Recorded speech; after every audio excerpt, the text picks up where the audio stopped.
നമസ്കാരം. അല്ലെങ്കിൽ 8 വർഷക്കാലത്താണ് പുള്ളി പറഞ്ഞത് 8 വർഷവും തുടർച്ചയായിട്ട് ഞാനാണ് വാങ്ങിച്ചതെന്ന്. ഇതാര് വിശ്വസിക്കുമെന്ന് തിലകൻ ആലോചിക്കുകയില്ല. ഇങ്ങനത്തെ ഗുണ്ടുകൾ ഒരുപാട് തിലകൻ അടിക്കും.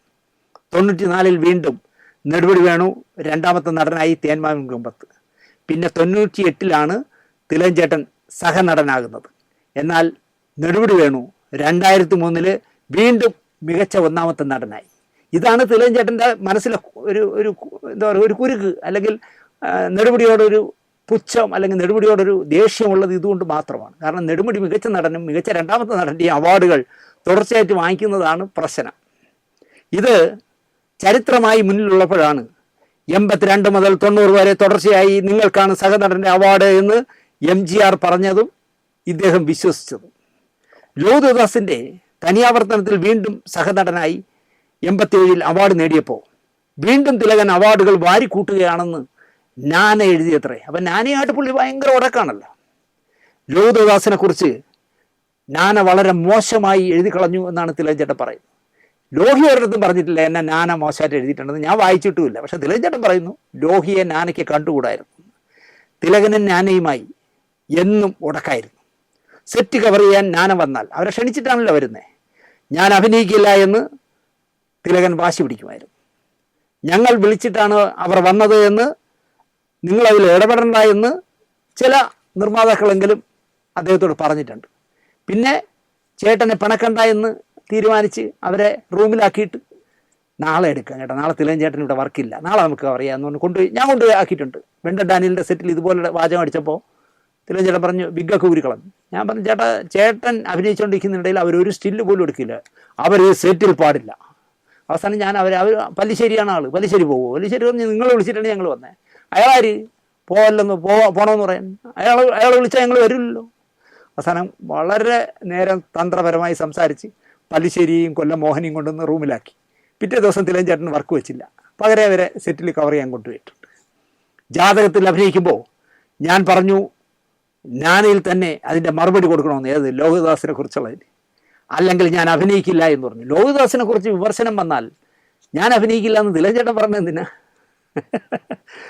പ്രൊഡ്യൂസർ പറഞ്ഞത് ഞങ്ങൾ മറുപടി അയച്ചു, അവർ കൊടുത്തില്ല എന്നാണ്. വേറൊരു പത്രത്തിൽ മറുപടി കൊടുക്കാം എന്നവർ പറഞ്ഞ് എന്നെ സമ്മതിപ്പിച്ചു. ഞാൻ അഭിനയിച്ചു, അതിൻ്റെ അവാർഡും എനിക്ക് കിട്ടി. ലോഹിതദാസിനെ കൊണ്ട് തിലകൻ അവാർഡ് വാങ്ങിക്കുന്നു എന്ന പരാതിയിലേക്ക് നാന മാറി. അങ്ങനെയാണ് നായന്മാർ യോഗം കൂടാൻ തീരുമാനിച്ചത്. ഈ യോഗമാണ് അമ്മ സംഘടനയായി മാറിയത്. 100% തിലകൻ കള്ളാ പറയണേ. സുരേഷ് ഗോപി സിറ്റി പോലീസിൻ്റെ സെറ്റിൽ ഞാൻ പലപ്പോഴും പറഞ്ഞിട്ടുള്ളതാണ്, എടുത്ത സീൻ നന്നായില്ല. പിറ്റേ ദിവസം പറഞ്ഞ് ആ സീൻ ഒന്നുകൂടെ റീഷൂട്ട് ചെയ്യണം എന്ന് പറഞ്ഞപ്പോൾ സുരേഷ് ഗോപി പറഞ്ഞ് ചെയ്യാൻ പറ്റില്ല. വേണുപി നായർ എന്ന് പറഞ്ഞ നവാഗതനായ സംവിധായകൻ എന്ത് ചെയ്തെന്ന് വെച്ചാൽ വിവരം കല്ലു ഡെന്നീസിനെ അറിയിച്ചു. അദ്ദേഹം വണ്ടിയെടുത്ത് നേരെ ലൊക്കേഷനിലെത്തി. BTHൻ്റെ അവിടെയാണ് ഷൂട്ടിങ്. വന്നിട്ട് സുരേഷ് ഗോപി ചോദിച്ചു, എന്താ നീ ഒരു സീൻ റീടേക്ക് ചെയ്യണമെന്ന് പറഞ്ഞ് സമ്മതിക്കാത്ത? അത് ഞാൻ സമ്മതിക്കില്ല എന്ന് പറഞ്ഞു.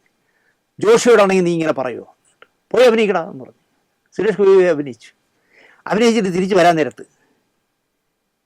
തമിഴിൽ മുടിയെ പറയുന്ന ഒരു വാക്കുണ്ടല്ലോ, തെറി, മലയാളത്തിൽ തെറിയായ, അത് പറഞ്ഞിട്ട് പറഞ്ഞു ഈ പടം വീണ്ടും ഒരു തെറി പറഞ്ഞു. അത് പൊട്ടിപ്പൊളിഞ്ഞു പോകുന്നതാണ്. അയാൾ നായകനാവുന്ന പടം പൊട്ടിപ്പൊളിയുമെന്നാണ് അയാൾ പറയുന്നത്. ഇത് പാലമറ്റ മജീദ് എന്ന് പറഞ്ഞ നിർമ്മാതാവ് കേട്ടോണ്ടിരിക്കുകയായിരുന്നു. അയാൾ നേരെ ചെന്ന് കല്ലൂർ ഡെന്നിസിനോട് പറഞ്ഞു, ഇങ്ങനെ അയാൾ ഈ വാചകം ഇങ്ങനെ അടിച്ചു, ഈ പടം പൊട്ടുമെന്ന് ചീത്ത പറഞ്ഞുകൊണ്ട് പറഞ്ഞു. കല്ലൂരിലെ ആൾ നേരെ അങ്ങോട്ട് വന്നിട്ട് അവൻ വിളിച്ച അതേ ചീത്ത മുഖത്ത് നോക്കി വിളിച്ചിട്ട് നീ ഉണ്ടാക്കോടാ മറ്റവനെ എന്ന് പറഞ്ഞു ഒരു വള്ളം കൊടുത്തു. കല്ലൂർക്കാർക്ക് ഇറങ്ങി പോവുകയും ചെയ്തു. കല്ലൂരിൻ്റെ മനസ്സിൽ അതൊരു വലിയ വേദനയായി. അദ്ദേഹം ഡെന്നിസ് ജോസഫിനെ വിളിച്ചിട്ട് പറഞ്ഞു, നമുക്ക് തിരക്കഥാകൃത്തുക്കൾക്ക് ഒരു യൂണിയൻ ഉണ്ടാക്കണം, ഈ താരങ്ങളെന്ന് പറഞ്ഞവന്മാരെ ശരിയല്ല എന്നൊക്കെ പറഞ്ഞ് കുറേ സംസാരിച്ചു. അത് ചർച്ച ചെയ്ത് ജോഷി സാറിൻ്റെ അടുത്തെത്തി പുള്ളി പറഞ്ഞു സംവിധായകരോട് കൂട്ടാമെന്ന്. ആ ചർച്ച പുരോഗമിച്ചപ്പോൾ ടെക്നീഷ്യന്മാരെ എല്ലാം കൂട്ടാമെന്നായി. അങ്ങനെയാണ് മാറ്റം ഉണ്ടാകുന്നത്. മാറ്റം മലയാള സിനിമയിൽ ശക്തമായൊരു സംഘടനയായി മാറിയപ്പോൾ അത് പാടില്ല, നമുക്കും ഒരു സംഘടന വേണമെന്ന് ഗണേശൻ്റെ തലയിൽ ബുദ്ധി ഉദിക്കുന്നു. അങ്ങനെയാണ് അമ്മ ഉണ്ടാകുന്നത്. പക്ഷേ ഇദ്ദേഹം പറയുന്നത് ഈ നായന്മാരെല്ലാം കൂടെ ട്രിവാൻഡ്രം ക്ലബ്ബിൽ എന്ത് ചെയ്യാൻ പറ്റുമല്ലേ, ഒരാൾ ഇങ്ങനെയൊക്കെ തീരുമാനം എടുത്താൽ എന്ത് ചെയ്യാൻ പറ്റും? അപ്പോൾ ഞാൻ MGRനോട് ചോദിച്ചു, എന്നോട് എന്തിനാണ് ഇത് നിങ്ങൾ വിളിച്ചു പറഞ്ഞത് എന്ന് ചോദിച്ചു. അപ്പോൾ MGR പറഞ്ഞത്, ഞാൻ നിങ്ങളെ ഇഷ്ടപ്പെടുന്ന ഒരു കലാകാരനായതുകൊണ്ട് പറഞ്ഞതാണ്, നായന്മാരെല്ലാവരും കൂടി നിങ്ങളെ ഒതുക്കും. ഇത് തോന്നലുകളിൽ ജീവിക്കുന്ന ചേട്ടനെ പറ്റിക്കാൻ ഭയങ്കര എളുപ്പമാണ്. ഞാൻ ഒരുപാട് കഥകൾ എനിക്കറിയാം. പുള്ളി ഇല്ലാത്ത കഥകൾ മനസ്സിൽ ചിന്തിച്ച് കൂട്ടി ആവശ്യമില്ലാത്ത പ്രശ്നങ്ങളുണ്ടാക്കും. അങ്ങനെ അപ്പോൾ MGR അങ്ങനെയാണ് പറഞ്ഞത്. ശരിക്കും MGR വിളിച്ചിരിക്കില്ല, അഥവാ വിളിച്ചിട്ടുണ്ടെങ്കിൽ തന്നെ തിലകനെ ഒന്ന് വട്ടാക്കാമെന്ന് തീരുമാനിച്ചതാകുമെന്നാണ് ഞാൻ ഉറച്ചു വിശ്വസിക്കുന്നത്. മരിക്കുന്നതുവരെയും തിലകനെതിരെ നെടുമുടി വേണു ഒരക്ഷരം പറഞ്ഞിട്ടില്ല. ഈ മോശം വർത്തമാനങ്ങളെല്ലാം പറഞ്ഞിട്ടും പിന്നെയും തിലകനോടൊപ്പം നെടുമുടി വേണു അഭിനയിച്ചു. ലോഹിതദാസ് മോഹൻലാൽ പ്രണവം ആർട്സിൻ്റെ പേരിൽ നിർമ്മിക്കുന്ന ഹിസൈനസ് അബ്ദുള്ള എഴുതി, താരങ്ങളെല്ലാം ഫിക്സ് ചെയ്തു, ഷൂട്ടിങ്ങും കഴിഞ്ഞു, പടം വലിയ വിജയമായി. അപ്പോൾ തിലകൻ ചേട്ടൻ അടുത്ത ഗുണ്ടിറക്കി. ഉദയവർമ്മ തമ്പുരാനായി നിശ്ചയിച്ചിരുന്നത് എന്നെയാണ്. നെടുമുടി വേണു ആ വേഷം തട്ടിയെടുത്തു എന്നാണ് പരസ്യമായിട്ട് തിലകൻ ചേട്ടൻ പറഞ്ഞത്. ഹിസൈനസ് അബ്ദുള്ളയിലെ ഉദയവർമ്മ തമ്പുരാനെ നിങ്ങൾക്ക് അറിയാമല്ലോ. നായരല്ലാത്ത സിബി മലയിലാണ് സംവിധായകൻ. നായരല്ലാത്ത ലോഹിതദാസാണ് അബ്ദുള്ളയുടെ തിരക്കഥാകൃത്ത്. അദ്ദേഹം പിന്നെ സംവിധായകനും തിരക്കഥാകൃത്തും ഒക്കെയായി വളർന്നു. ലോഹിതദാസിനെ സിബി മലയിലിന് ആദ്യമായി പരിചയപ്പെടുത്തി കൊടുത്തത് തിലകൻ ചേട്ടനാണ്. അത് ആ നന്ദി എന്നും ലോഹിക്കുണ്ടായിരുന്നു. ഞാനിത് സ്വയംവര പന്തൽ നടക്കുന്ന സമയത്ത് ലോഹിതദാസിനോട് ചോദിച്ചു, ചേട്ടൻ അങ്ങനെയൊക്കെ പറയും.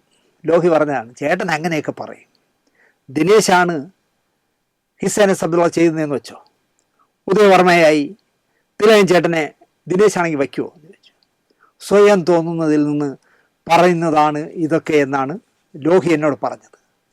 തിരക്കഥാകാരനായിരുന്ന ലോഹി സംവിധാനം ചെയ്ത ഒരു സിനിമയിലും സിബി മലയിലിനെ പരിചയപ്പെടുത്തി കൊടുത്ത തിലകൻ ചേട്ടൻ ഇല്ലായിരുന്നു എന്നുള്ളതാണ് മറ്റൊരു കാര്യം. എന്നിട്ടും ഞാൻ ശ്രീനാരായണീയൻ, നായന്മാർ, പ്രത്യേകിച്ച് നെടുമുടി വേണു എന്ന നായർ എന്നെ ഒതുക്കാൻ വെട്ടാൻ നോക്കിയെന്ന് ആധികാരികമായി മരിക്കുന്നതുവരെയും തിലകൻ ചേട്ടൻ പറഞ്ഞുകൊണ്ടേയിരുന്നു. അമ്മ, ഫിഫ്ക നിർമ്മാതാക്കൾ തിലകനെ ബാർ ചെയ്തപ്പോൾ ആദ്യം ഒഴിവാക്കിയ സിനിമ ഒരു ശ്രീനാരായണീയൻ സംവിധാനം ചെയ്ത് ഒരു മുസൽമാൻ നിർമ്മിച്ച സിനിമയായിരുന്നു ദുബായ്. വിലക്ക് നിൽക്കുമ്പോൾ ഞാനൊരു തിരക്കഥ എഴുതി. ഈ വേഷം തിലകൻ ചേട്ടൻ ചെയ്താൽ മാത്രമേ നന്നാവും, ഈ കഥ തിലകൻ ചേട്ടൻ ഇല്ല എങ്കിൽ എനിക്ക് മാറ്റേണ്ടി വരും എന്ന് ഒരു നായർ സംവിധായകൻ പറഞ്ഞപ്പോൾ, അദ്ദേഹം ബില്ലിംഗ് ആണെങ്കിൽ നിങ്ങൾ ചെയ്യൂ എന്ന് ഉപദേശിച്ച ഫിഫ്ക നേതാവ് ഒരു നായരാണ്. എന്നിട്ടും മരിക്കും വരെ നായരെ ചീത്ത വിളിച്ച് സംതൃപ്തി നേടിയ ആളായിരുന്നു തിലകൻ. രഞ്ജിത്താണ് സംവിധായകൻ. എഴുതി വന്നപ്പോൾ തിലകൻ ചേട്ടൻ ചെയ്താൽ നന്നാവും, തിലകൻ ചെയ്തില്ലെങ്കിൽ ആ സബ്ജക്റ്റ് കളയണം, ധൈര്യമായിട്ട് ചെയ്യുന്നേ, അദ്ദേഹം ബില്ലിംഗ് ആണോ നോക്ക് എന്ന് പറഞ്ഞത് ബി ഉണ്ണികൃഷ്ണനാണ്. ആദ്യ സിനിമ കൊടുത്തതാണെങ്കിൽ ഒരു നസ്രാണിയാണ്. ദേശീയ പുരസ്കാരം നേടിയത് നായരായ MG എഴുതിയത്. സംവിധാനം ചെയ്ത അജയനും നായരാണ്. എന്നിട്ടും തിലകൻ തൻ്റെ വിശ്വാസത്തിൽ നിന്ന് ഒട്ടും മാറിയില്ല. നന്ദി, നമസ്കാരം.